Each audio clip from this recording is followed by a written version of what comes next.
ठरलं तर मग मालिकेच्या आजच्या एपिसोडमध्ये आपण इथे पाहत असतो की खरं सायली आणि अर्जुनचा ॲक्सिडेंट झालेला असतो. त्यामुळे खरं तरी इथे सगळ्यांना ही बातमी कळलेली असते. कळता क्षणी खरं तरी इथे कल्पनाची अवस्था फार वाईट झालेली असते. तिला वाटतं असतं की ही बातमी खोटी असावं, सायली आणि अर्जुनला काही होऊ नये, ही बातमी खोटी आहे असं स्वतःच्या मनाशी परत परत म्हणत असते. ही काय जी प्रिया असते ती प्रिया मुद्दाम म्हणत असते, अहो आई खरं तर ही बातमी खरी आहे, आपण काहीच करू शकत नाही असं तिचं इथे बोलणं सुरू असतं. तेव्हा इथे कल्पना तिला ओरडूनच म्हणते, अगं काय करतेस, आम्ही सगळेजण घरचं म्हणतोय की सायली आणि अर्जुनला काही झालं नसेल, मात्र तू अशी एकटी आहेस ती म्हणतेस की ते दोघं गेलेले आहेत, असं बोलू तरू नकोस असं इथे कल्पना तिला रागातच म्हटलेली असते. आता इकडे जे काही अश्विन आणि प्रताप असतात ते हॉस्पिटलमध्ये जात असतात, कारण की या गोष्टीवर त्यांचा अजिबातच विश्वास नसतो. त्यामुळे खरं तर ते निघालेले असतात. तितक्यातच खरं ते चैतन्य देखील आलेला असतो आणि त्याबरोबर रविराज देखील आलेले असतात.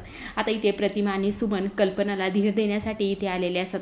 आता इथे कल्पना खरं तर देवघराकडे गेलेली असते आणि गणपती बाप्पांना खरं पाण्यात ठेवलेलं असतं आणि देवी आईला प्रार्थना करत असते की सायली आणि अर्जुनला काही होऊ देऊ नको, सुखरूप त्यांना घरी येऊ दे असं ती देवी आईला प्रार्थना करत असते. आता देवी आई तिचं घरानं ऐकते का नाही खरं हे पाहण्यासारखंच आहे आणि सायली आणि अर्जुन नेमकं घरी येतात का नाही हे देखील आपण पुढे पाहूयाच. आता इकडे जी काही प्रिया असते, प्रियाचा मात्र आनंद गगनात मावत नसतो, कारण की एवढी मोठी गोष्ट किंवा जो काही तुझा प्लॅन असतो तो इथे सक्सेस झालेला असतो. त्यामुळे खरं तर तिला इथे फार आनंद झालेला असतो. आता तिने खरं तर इथे नागराजला फोन करून सांगितलेलं असतं की सायली आणि अर्जुन ह्या जगात राहिलेले नाहीत, खरंच ही खूप मोठी बातमी आहे आणि आता खरं तर माझंच सगळं राज्य आहे असं ती इथे नागराजला म्हणत असते.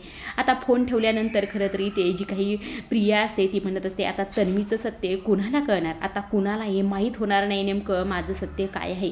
आता ह्या किल्लेदार आणि सुभेदारांच्या घरची वारीस आहे मी असं इथे स्वतःच्या मनाशी म्हणत असते. आता पैसाच पैसा असं देखील ती म्हटलेली. आता ती आनंदात तर फार असते आणि सायली आणि अर्जुनशी कसा बदला घेतला हे देखील तिला वाटत असतं. आता इकडे कल्पना खरं देवी आईला आणखी देखील प्रार्थनाच करत असते. आजच्या पुरतं एवढंच.